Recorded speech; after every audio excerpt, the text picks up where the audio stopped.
Today, we're going to dive into a question that's been on the minds of thinkers for, well, basically forever.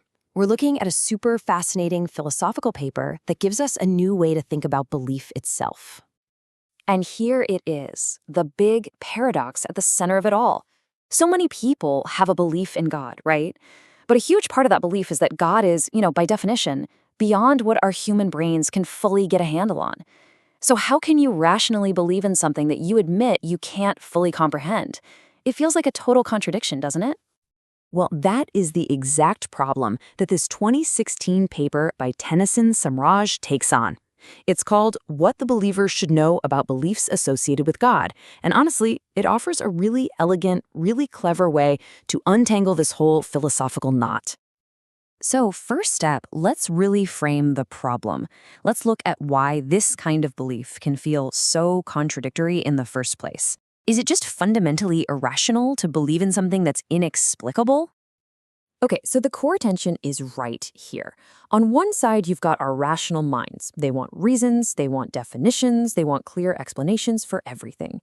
But on the other side, the very idea of God usually involves an essence that's described as, infinite or unknowable, or as the paper puts it, inexplicable. It just feels like those two things can't possibly exist in the same thought. So, how in the world do we solve this? Well, this is where the paper introduces a really crucial philosophical tool that basically reframes the entire question. The argument is that this paradox kind of melts away once we realize there are two totally different ways of believing something. All right, the first type is what philosophers call a de dicto belief. It sounds fancy, but it's really just a way of saying you believe that something is true. It's a belief about a statement, a proposition. Like, you might believe that the planet Mars exists. It's a belief in a factual claim. And then you have the second type, de re belief. This is a belief of the thing itself. This isn't about a statement anymore. It's about the thing's actual nature, its essence. So it's not just believing that Mars exists. It's having a belief of Mars. Understanding its red color, its atmosphere, its actual being. Let's make this even simpler. Think about your favorite song. Your de facto belief is pretty straightforward. It's the fact that the song exists and has a title. But your de re belief, that's your understanding of the song itself. It's the feeling you get, the melody, what the harmony does to you, the memories it brings up. One is a simple fact, the that. The other is the essence, the what. Okay, so now that we've got this tool, this idea of the what versus the that, we can see how the paper applies it directly to the question of belief in God.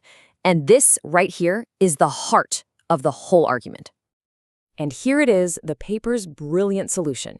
It argues that the de re essence of God, the what God actually is yes, completely inexplicable to us. We can't fully grasp it. But the de dicto proposition, the simple claim that God exists, that is something we absolutely can define, we can't discuss, and we can rationally think about. The author says it perfectly right in the paper's introduction. He writes, while its de re existence of God is not identifiable and the de re essence of God is inexplicable, the de dicto existence and essence of God is definable and believable. See? That separation, that's the whole key that unlocks the paradox. So let's boil that down. What it really means is that we can rationally engage with the concept of God. We can talk about the proposition that an ultimate being exists. We can look at arguments for it, arguments against it. But that's a completely different thing from claiming to have full knowledge of the reality of God, the actual de re nature of what that being would be. And this is where it all leads. This distinction brings us to the paper's really powerful conclusion. Because if we can separate the concept of God from the reality of God, it shifts the whole conversation away from just pure logic and asks us to think about belief in a totally new way, as a choice. So here's the big question this leads to. If we accept that the what of God is just beyond our ability to prove or disprove, then what is belief based on? If it's not based on having absolute empirical proof, what is it?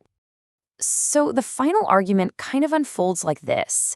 First, we have to accept our own limitation. We just can't fully know God's essence. But second, that doesn't stop us from being able to rationally think about the proposition that God exists. And that leads to the third crucial point. Searching for some kind of empirical proof totally misses the point. Which brings us to the final conclusion. The choice to believe isn't a scientific one. It's an existential one. So what this all means at the end of the day is that belief in this way of thinking, it's not a scientific conclusion. It's not about waiting around until you have all the evidence. It's an existential decision. It's a choice you make about how to live and what you're going to hold as true, especially when you're faced with questions that logic by itself just can't fully answer. So just by separating what we can talk about from what we can truly know, this paper totally reframes the entire debate. It suggests that the ultimate question isn't really about objective proof at all, but about a personal, existential choice. The question stops being, can God be proven? And instead, it becomes, will you believe?